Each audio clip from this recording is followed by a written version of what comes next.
Would you like to win some free fishing tackle? Well, this month we just gave away a brand new spinning reel, a one-of-a-kind spinning reel. This next month we're giving away a ton more tackle. We do it every single month. It's just one of the perks of being an insider member. For you current members, make sure to go log into the community. That's community.saltstrong.com. That's the private community we built. We've just added a lot of new stuff in there if you haven't been in there in a while. And there's a new fishing report going up about every 5 minutes. We have regional tips in there. We have some new regional guides that we are adding in as well to share their smart fishing game plans. And of course, if you're not a member, what the heck are you waiting on? Someone to take you by the hand, help you save time and money every single month on your fishing. We're the only online fishing club that guarantees you will catch more fish and save money on your tackle, or it's completely free.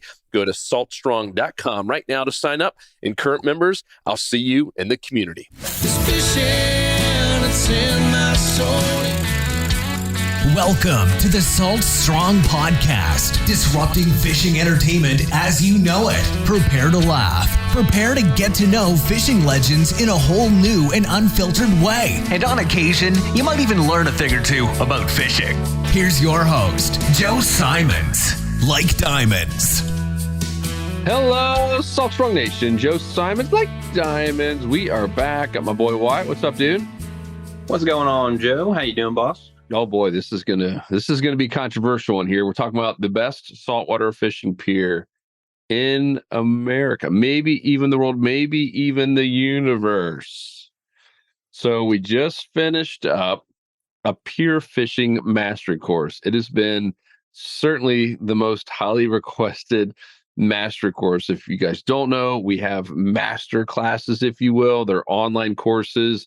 It's 20 years of knowledge in most cases, boiled down to, let's just say 2, sometimes a 3-hour course. I mean, literally getting 20 years of like on the water experience and all these shortcuts, all the mistakes that have been made by anglers for certain types of species or types of fishing, in this case, pier fishing. And this is going to be an epic course. And we'll talk a little bit about some of the things learned, why it was there, really kind of being the director / producer. We had a videographer and editor and all that great stuff.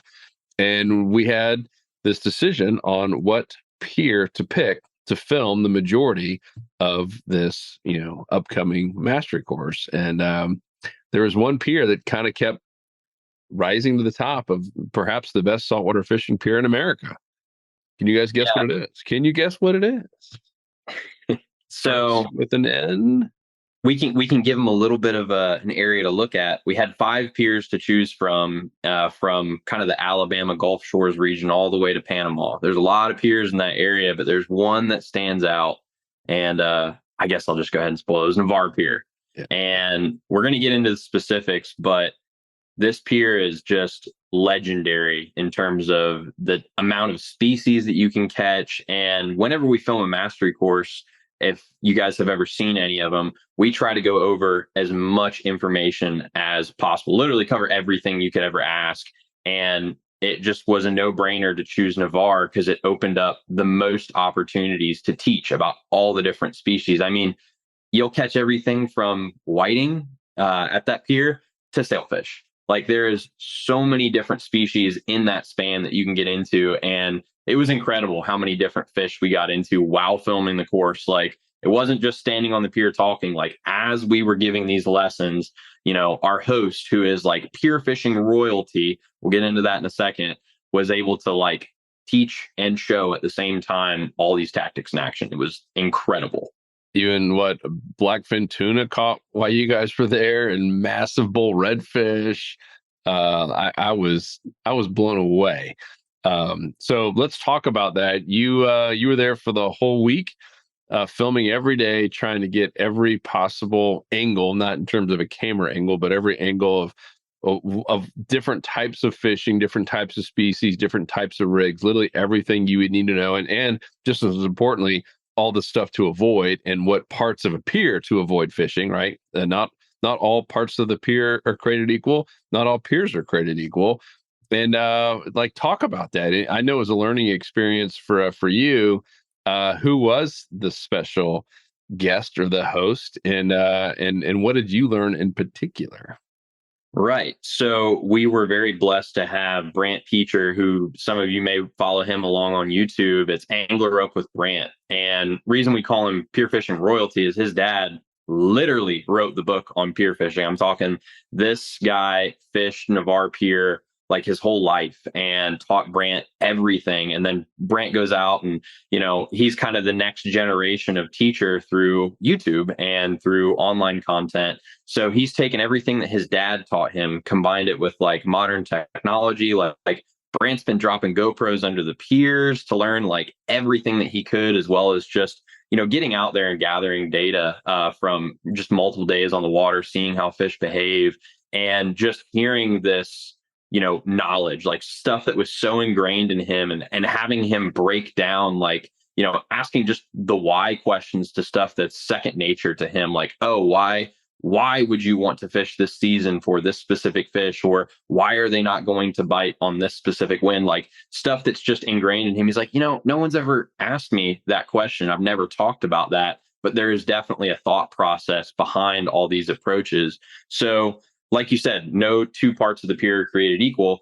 Piers, and in the course, you'll see we really separated the pier into three different parts. And a lot of people just look at a pier as, you go out and you throw a line, and that's not the case.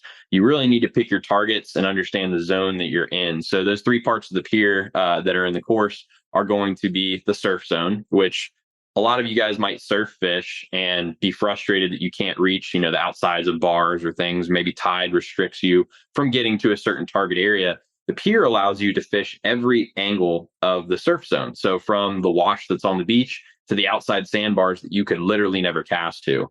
And Brant broke down all the different species in the surf zone, all the different ways you can target them. And then that leads into the next section of the pier, which we called No Man's Land. And that's just the name we gave it because you can actually catch a lot of fish there, but you don't see a lot of people spend time there. And it's an overlooked area because you can get onto Spanish mackerel. I mean, we caught probably all the Spanish mackerel on the course came from No Man's Land. And we did a bunch of great sight fishing. Like I got a shot of Brant Cat sight casting at Pompano off this pier in No Man's Land. You can literally see the Pompano school coming up. He throws the jig into there, jigs it a couple times, and then those Pompano come up and slam it. And he's, pulling Pompano over the rail left and right. It was really, there's so many opportunities out in No Man's Land as well. And then you've got what we called the bullpen at the end. And this is like probably the most intimidating area for a new angler. But it's also where like the biggest game species are caught. Navarre, again, is very unique in that it's very close to really deep water. So it there's so many piers in the country that you can get some really nice big game species on. I mean, I fished Johnny Mercer's pier in North Carolina, and there's king mackerel that are caught, there's bonita that are caught. But Navarre is just so close to that deep water. Those opportunities happen there every day. So our first thing every day that we went and filmed for that week that we were there was there. It's just the time of year, and Brant broke it down in the course that, bonita are going to have about an hour run first thing in the morning. So every morning we went out there and we caught these tuna that are right off the end of the pier. And, you've got 20 guys out there casting, and it's controlled chaos, but everyone kind of knows what's going on. Brant broke down all the rules in the course. Like there's a certain way to fish around a crowd of people. And it's cool to see everyone work together as a team and kind of learn the ins and outs of, there's a very specific way to fight a fish around a bunch of people, and there's rules that go with it. But to see how, the dynamics of like a bullpen will work, it was cool to have him break that down and see, these tuna flying over the rail left and right, black fins are getting pulled in, and hearing people shout out, that there's different game fish species coming in. It's cool that the pier it provides opportunities for the individual angler, but it's almost like fishing with a team. It's a really unique experience, and I can confidently say we covered like all aspects of those three zones in the course. But I would say by far my favorite part was the bullpen, like going down and filming in there, because there was just something cool happening every time we went down there. That is so cool. All right, so you said his dad wrote the book. Do you mean literally wrote a book on pier fishing? Yes, literally wrote the book. I'll have to get the title and we'll put the link below, but his dad actually wrote a book on pier fishing. And it's like, I think at the time of the book, he'd fished the pier for 20 years, and he shared like all his experiences in there. I don't know exactly how old the book is now, but I mean, it's jam packed with info, and that's stuff that like Brant just learned. You know, he was going out there as a kid learning this stuff, catching fish that were bigger than him while he was a kid. His dad's just teaching him how to do all this stuff. And then, you know, he goes out now that he's the teacher in that role.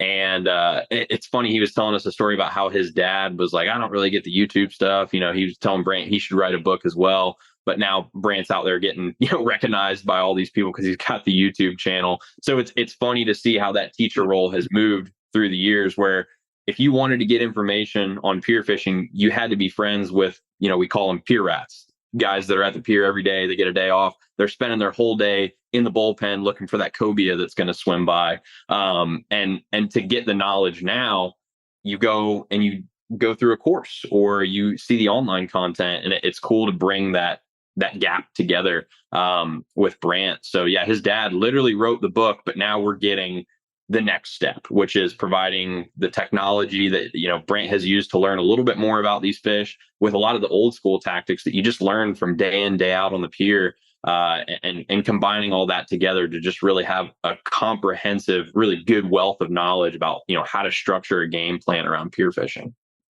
When I think it was right when you're done, and I had asked like what was like an aha moment or maybe a variable you didn't think about.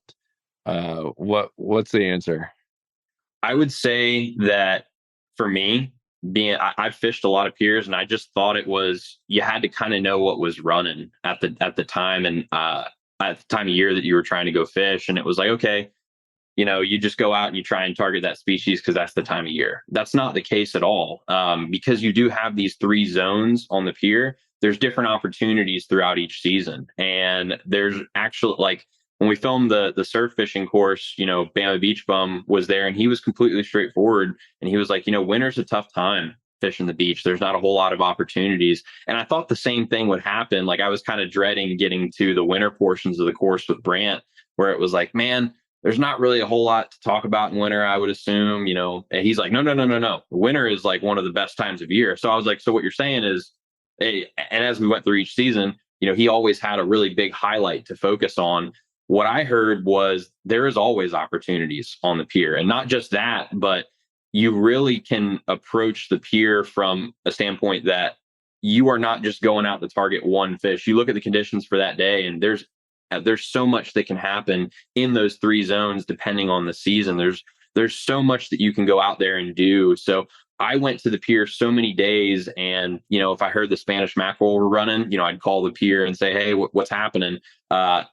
That's what I would go out and try and fish for. But Brant really broke down that you need to obviously understand the season, what would be running that time of year, but also look at conditions, because that can bring certain species in that people might not expect. And if you're the only one that's prepared for them, you know, you also are getting a first shot at those fish, because while you are working as a team, if that one cobia swims by and it's, you know, everyone wants to cast at it, you're the one that's prepared for it, you're going to get that first shot. So my big aha moment was that you really can look at the pier and understand that there is a game plan depending on conditions, and analyzing what's happening, instead of just, you know, maybe something's going to run by the pier at this time of year. You can approach it and have a lot of different opportunities, just by understanding like the ins and outs of each species. And again, that just comes from local knowledge. Someone that's been on the pier a lot and seen so many different things happen and gathered all that data. That was a big aha moment for me, because I thought I was pretty good at pier fishing, and I was really just taking a generalist approach to it. But to see Brant approach it almost how I approach bay fishing, was cool to see that scientific method be applied. That's cool. Talk about the importance of wind. Right. That was another huge aha moment for me. I knew wind was important, but I thought tide was a much bigger factor. And when talking to Brant, you know, regardless of whatever pier you go to, you do get tide swings because you are on the beach. So even if, you know, you're in areas of Florida that you hear there's not big tide swings. We talk about this when we cover bay fishing in the community a lot. is that some areas don't have big tidal flow. Areas up in the Northeast, East Coast, they get big tide swings, but there's always big tide swings on the beach, regardless of where you live. So tide does play a factor. And I figured that would be probably the most important part. Like as we got into teaching those modules and discussing with Brant how we teach him, he goes, well, wind is a way bigger factor. And that really made me think about how I would structure game plans. And he got into all the different things that wind can affect. It brings in different bait species. It brings in different types of opportunities for species, a lot of big game targets that I would just, I would assume would not certain winds. He's like, these are the best times that you're going to get opportunities. I mean, he even told us the best wind for tuna species, like to have him dial down that this is when they're going to come in. And, he showed me these dates that this was occurring, and he'd show me pictures of these days. I mean, there is a very consistent pattern with how certain species behave with wind, even knowing when the water is going to be dirty, which that's another big thing that I learned was dirty water does not mean bad pier fishing. In fact, Brant was saying that's one of his favorite times to get out on the pier for big game. It's like these fish aren't as aware of what's going on. You can catch them a lot easier. He said, I like tarpon fishing when it's dirty water. We actually hooked a tarpon during the course as well. There's so many little things that I got to hear from him experiencing out on the pier and him being so surefire confident and having results to show me that you can structure your day around whatever the conditions are. So you got certain winds, certain tides, certain times of year, different opportunities for so many different fish. And you guys covered, it sounds like, all 4 seasons. Right. We went through spring, summer, fall, and winter. And even though maybe you pull it up, I know people enjoy seeing other things besides our beautiful faces, but we'll pull it up for the people watching the video. We'll actually show the Navarre Pier, maybe a couple other close by. And I know Wyatt spent some time in North Carolina and has obviously been in Texas, and there's piers in all these states. Oh, there it is. That would be Navarre Pier right there. This is a little bit of a tough image, but I'm going to switch it thanks to Smart Fishing Spots. You got a couple of different views on here that you can see. But again, to kind of talk about 3 different zones of the pier, obviously you've got surf zone out to this first bar. And depending on the pier that you're on, that bar might come out a little bit further. It might be a little bit further in. And the bars do change depending on, if you have a big storm or something, it might move them closer to the beach. It all changes. But this pier is really cool because you can see the proximity to deeper water. Yeah. A lot of piers that come out, these drop-offs don't happen this close. This is why you get mahi that get caught out here, and those big tuna blitzes that happen that, they're basically pushing bait up against the beach along this ridge. We got some drone footage of a school of menhaden that were getting blown up on by some of these tuna schools.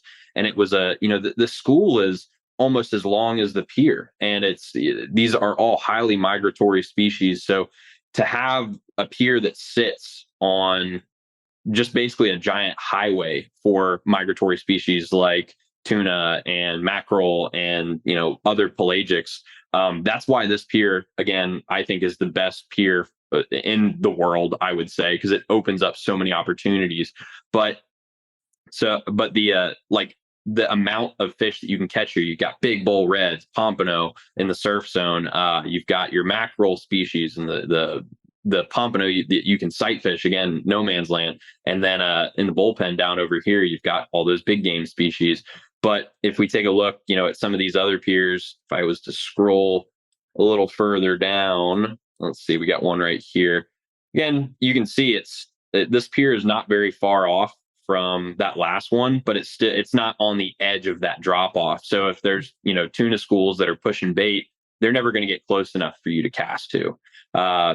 Brant was telling me that this was a good tarpon pier. And again, different piers open up different opportunities. And it's just the way that he taught tarpon in the course, you can see why this would be a little bit more conducive to that. But look at that dark spot on the left. You see it? Yeah. Yes. Yeah. Shark or something? That would probably be. So a lot of these piers have been hit by hurricanes and destroyed. And in fact, if I go back over to Navarre, this is another great reason. This is another reason why I would argue this is one of the best piers in the country.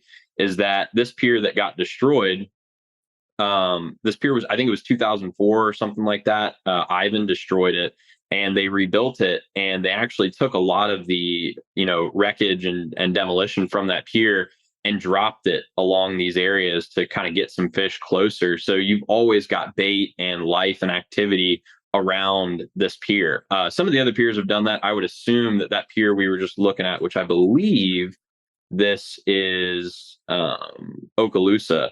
I think this is Okaloosa. I could be wrong, but that might be an old part of Okaloosa, or it's a seagrass patch. I'm not 100% sure. Cool. But in this course, although it was filmed in Navarre, it applies everywhere. You guys, I know, spent a lot of time talking about the different types of piers, the things they have in common, because they do have things in common, the things that are different, and how you can apply the same knowledge. And obviously, they talked a lot about rigs and different baits, and like you said, the seasons and the wind directions that you could apply it regardless if you're here in the Panhandle or if you're in South Florida or the Carolinas or all the way up in New Jersey. I don't know, maybe not New Jersey, but I'm being sarcastic there. But literally, it could apply anywhere. Right. And that was something that we talked about, because when we first started, filming the course, he'd fished on so many different piers, even on the east coast of Florida up into the Carolinas. Yep. He's fished on so many different piers, and to have, he started to kind of segment it into certain winds for each region. And I was like, man, that's going to take a long time to talk about. Why don't we just focus on the concept? So instead of, what specific winds would be good at, say, Navarre Pier, we got into a discussion on why those winds were so good. So, for example, those tuna species, he highlighted that onshore winds would be really good. So instead of saying, say a south wind would be good to fish because someone that's in North Carolina, south wind is different to Navarre Pier, where that's onshore. South wind in North Carolina, that's going to be a crosswind. And we talked about crosswinds as well. So having him use terms like crosswind or onshore, offshore wind, we broke down the concept more than just this is the specific plan for this pier. Yes, everything was filmed on Navarre, but we highlighted the concept of why certain winds or why certain tactics would work, keeping in mind that people from all over the U.S. were going to watch this. Folks that are fishing, Johnny Mercer's over in Wrightsville Beach, folks that are fishing, Okaloosa, folks that are fishing over in Gulf, like all the different big piers that you see in the U.S. We talked about the concepts, not just what worked at this specific pier. We made sure that what we covered was for everyone, because he's fished everywhere. And even just talking about fish migrations, we got into how fish might migrate differently in certain different parts of the country. And we went over everything possible to make sure that we could really get our bases covered. That's cool. On the tackle side, I'm curious. I know you guys did a lot of actual fishing, not just teaching, or you're fishing while you taught. Live bait versus lures. What percentage was he using, you think? Oh, man, I would say it was probably about 50-50. I mean, a lot of the big redfish that we caught, and you need to, again, adjust your tactics depending on time of year and certain fish that you're dealing with, because I know we say a redfish is a redfish, but a schooling redfish is different than a residential redfish, and a migrating cobia is different than a residential cobia. So when Brant kind of broke down those two, it seemed like the spookier fish needed the live bait presentations, and the migrating fish were a lot less picky and you could use lures. And there was efficiency to both of them. But what surprised me was how simple the tackle was. When I used to roll to the pier, I would bring a backpack full of trays of lures because I felt like I needed a lot of different, things to throw and be ready for different species. I mean, I think there's probably 5 or 6 different lures you could bring out to the pier and a small set of terminal tackle, and you will be able to catch everything there. And it was really cool to see how concise Brant was able to make his, tackle loadouts. It's really important, I think, as fishermen, that we downsize all the stuff that we bring out. And I've gotten pretty good about this inshore, but when I go to the pier, I guess because I've not been out there as much as Brant has, I had more stuff I was bringing. It was a little bit frustrating to kind of keep up with all the different presentations I needed to have ready. But when he broke down how you can make small adjustments to a retrieve or small adjustments to what hook size you're using to convince fish to bite, and just adjusting little things, it was cool to see how simple he made the approach to tackle. Our tackle section was, out of all the courses and tips that I've filmed, one of the more concise and just straightforward presentations that we've had, because it's more about just being ready and understanding what you're targeting than this is the magic lure for this fish. I would say that if you had to go out there and just catch anything on the pier, like, it was cool to see how many fish a gotcha jig would catch, or a pompano jig. I mean, we caught Spanish mackerel, we caught remora. I had a remora we tried to stick to my forehead that you caught on a pompano jig. Yeah, I'm that guy. But the tackle was incredibly simple. That's I mean, we've hammered that so many times, right? And it's probably one of the most common issues that we see is just simplify it, right? Because you can, and it can get aggravating too when you've got all these different choices, and then you almost get more frustrated when that one doesn't work and you move on to the next one. Versus a lot of people fish with me and they're shocked, and it's not the answer for everything, but I usually just use the Slam Shaded 2.0. Like, even today, I outfished Luke. Yep, that's right. And he moves around a little bit. He's still good, but he was going from Power Prawn to the Mulligan to Slam Shaded 2.0 and changed the colors a couple of times. And dude, I just stuck with the one thing and just kept catching consistent fish. To me, that was, and I learned that from Luke, because the irony was I was the exact opposite. He used to always make fun of me. He's like, "Oh man, which container has all your hair gel and stuff in this?" Because it looked like this just massive contraption of tackle, this massive bag that I would bring. And now it's super, super simple. So I love hearing that. What else? What were some other takeaways? I know we can't give away everything because this course is not out yet for our insider members to get, or anyone for that matter, the public who wants to invest in the course. But what were some other takeaways from this thing? Right.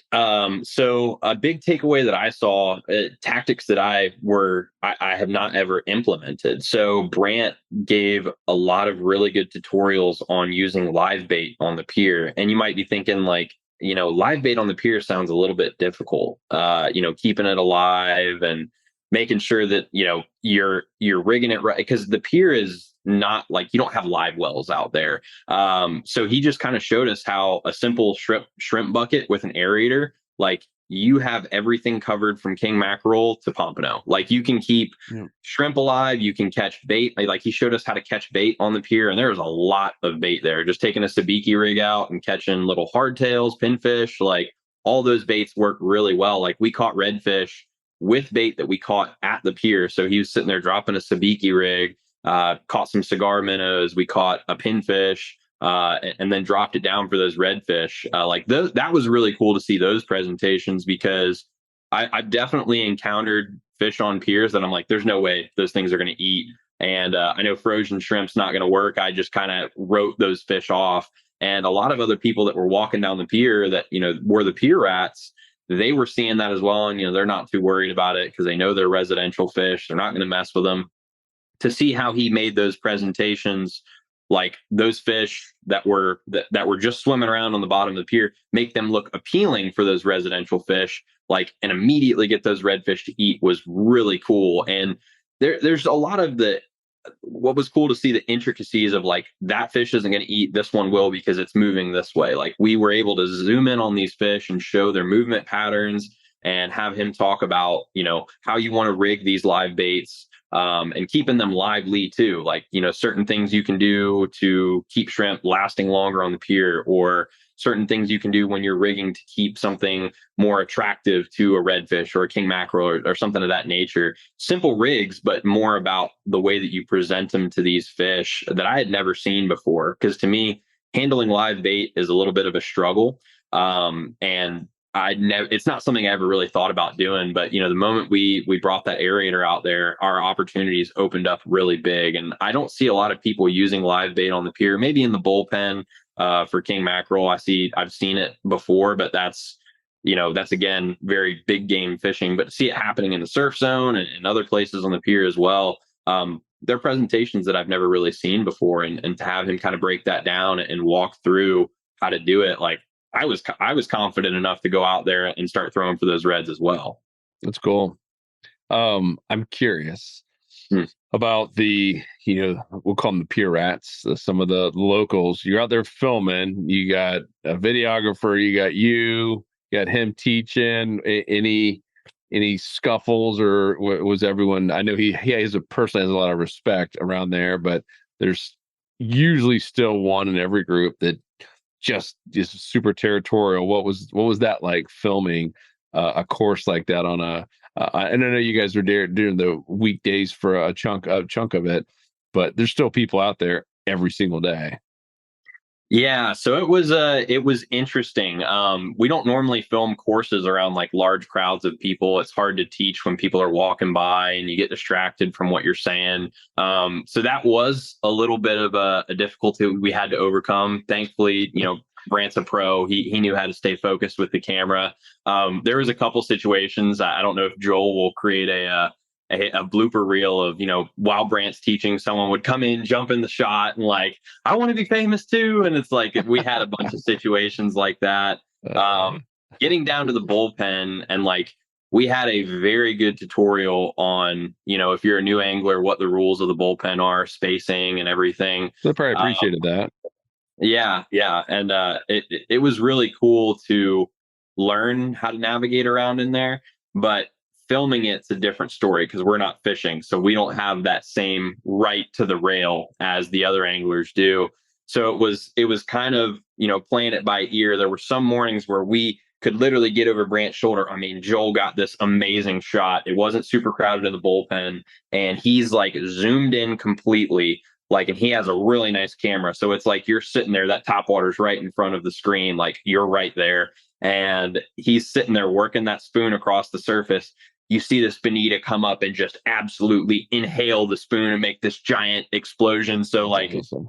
we got some really cool shots when we were allowed to be near the rail. But there were some mornings, like as we got closer to the end of the week, especially when the blackfin showed up, like Brant kind of had to pull us aside and be like, hey, these tuna are like a religion for these guys. You can't, like, we got to be careful this morning. We got to give them space. So it was like there were some mornings we were having to stay a little further back, and like we got our angles by lifting the cameras up and everything, and got some good shots of how navigating works around when you're at the pier. But there definitely, as we got towards the end of the week, there was a little bit of patience being lost by the locals with the cameras, but it's understood. Everyone's out there trying to have a good time fishing. So we stayed out of everyone's way as best we could. No problems there, thankfully, but we were as respectful as we could to everyone's space. And when we did most of like the filming in front of the camera, because pretty much everything except the tackle section was filmed on the pier, we tried to film away from people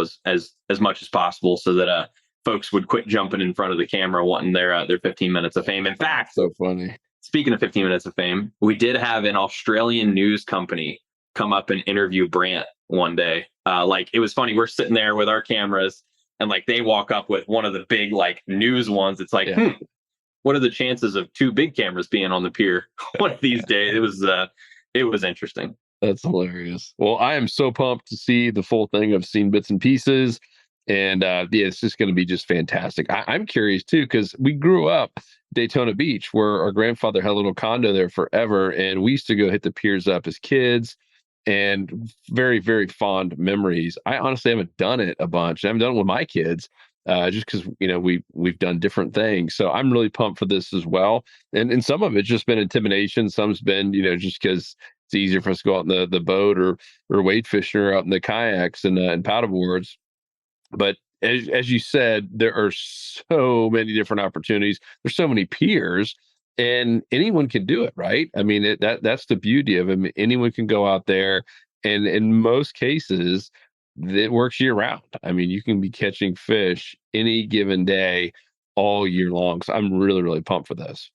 Right. And that was another big thing we wanted to focus on the course about. And it was important for myself as well as Brant to highlight those opportunities for anglers that aren't as concerned about going down to the bullpen and fighting shoulder to shoulder with like locals, people that just want to go out and have fun with their friends and family, opportunities that are there. And we really hammered home some good things to go do if you want to take your kids to the pier and easily put them on fish. Like Brant was saying, in terms of all the different types of fishing that you can do, if you really want to put kids onto an easy bite fast, like we highlighted exact times of year, exact species to target, things to do, ways to fish with kids to make it really fun. Like if you want to, I think the pier is one of the best places you can go to take somebody that's not, say, a super serious fisherman and show them an amazing time. Like we had dedicated videos to doing that. Because we know that a lot of the people that are going to be watching this course, the great thing about piers is you don't need a fishing license to fish on most of them. It's provided on most of those piers when you go and you buy your pier pass. It's almost like buying a charter guide trip. And those piers offer an opportunity for vacationers to experience fishing at a very low price. And I think that was an important piece for us, was making sure that we provided really good information to folks that might not live on the coast, that might be vacationing and want to kind of get in on a lot of that fun. And I think we did a great job of showcasing all the different things that you can do on the pier, even if you don't want to go down and be part of the serious big game fishing, because you can have just as much fun catching Spanish mackerel, pompano, ladyfish, blue. Like we covered so much for anybody that just wants to go and have a good time with friends and family. That's awesome. Well, it's going to be good. This will hopefully be out sooner than later. And there's a ton of editing to do with it. And we will be giving a very special deal. Probably, I don't know, we normally go 60, 70% off when we launch it. And then we raise the price after that first couple of days. So stay tuned. Obviously, if you're a lifetime member as an insider or a VIP member, you're going to get automatically into your account. Everyone else will have to purchase it and or upgrade to VIP. If you're a member, we can help you out with that. And this is going to be a fantastic one. I was with Joel today, who was just there filming all week with you. And I was like, all right, it's like, tell me, dude, like, what did you think? And he's like, dude, next level. He's like, I have so much more confidence now that I can go catch fish like any pier I go to. He travels, he and his family vacation a lot and just love like seeing new places. He's like, I cannot wait to put it to work. So really, really pumped. If you guys have any questions or thoughts on any of this stuff, let us know in the comment section down below. Best place is at saltstrong.com. And of course, if you haven't joined us in the Insider Club, what the heck are they waiting on? I have no idea, man. There's too much good stuff in there to miss out on. Ooh, yeah, the really the big news, we have a lot in the Insider Club. That's how we've been able to track 35,000 members. But the really big news, in my opinion, is we have taken the smart fishing game plans, which has been really the top thing that people say they can't go without. Smart fishing spots, that's kind of a guarantee. But in terms of something the unique that we're doing on the human intelligence side of things, smart fishing spots is kind of the artificial intelligence and using technology. But on the human intelligence, our coaches have been doing these smart fishing game plans where every Friday morning in 10 minutes or less, they literally show you where to catch fish in your area. Like it's just trends on steroids. And now we're getting full-time guides in every single area, every single region to do the same thing. So we've just taken that up to a whole new level. So in the next few months, you will see someone in your area, a full-time guide, who will be doing their smart fishing game plan and telling you in your very specific area exactly what has been working all week long. And here's the types of areas to go fishing to maximize your time. Next. I mean, it would be like having a fishing guide in your back pocket on speed dial that you can call at any time and say, hey, what's been biting? What should I use? What kind of area should I go to? That's huge, right? And that's just one piece. That's one facet of the club. And I'm really excited because we've been talking about it forever. And we got our boy Judd in North Carolina helping, kind of align all these different guys, because that's a full-time job in and of itself. And really, really, really pumped about that. Yeah, it's going to be incredible to have just hundreds of locations with a very specific, not only like what's been happening, like the guides are going to talk about what they saw that week when they took clients out, what fish were biting, where they were holding, everything, as well as a forecast for the upcoming week, like what to expect. So I don't think there's any better like piece of information. It's like calling, like you said, it's literally having a guide in your back pocket, telling them, where the fish have been, what they've been hitting, and what they're most likely to do when you go out to fish that upcoming week. So I'm pumped about it. We're already getting a bunch of guides plugged in, and as it grows, I think it's just going to help people get on fish so much faster. So that makes me really happy. I just like seeing people get out and have a good time on the water. Real time on demand, baby. So that's over at saltstrong.com. Current members, stay tuned and keep giving us feedback. All this has happened because of you telling us what you want, things that are helpful to you. We are here to serve you. So thank you guys from the bottom of our hearts. We love you, appreciate you, and we'll talk to you on the next episode. Peace. We out. 'Cause fishing, it's in my soul. It was pain.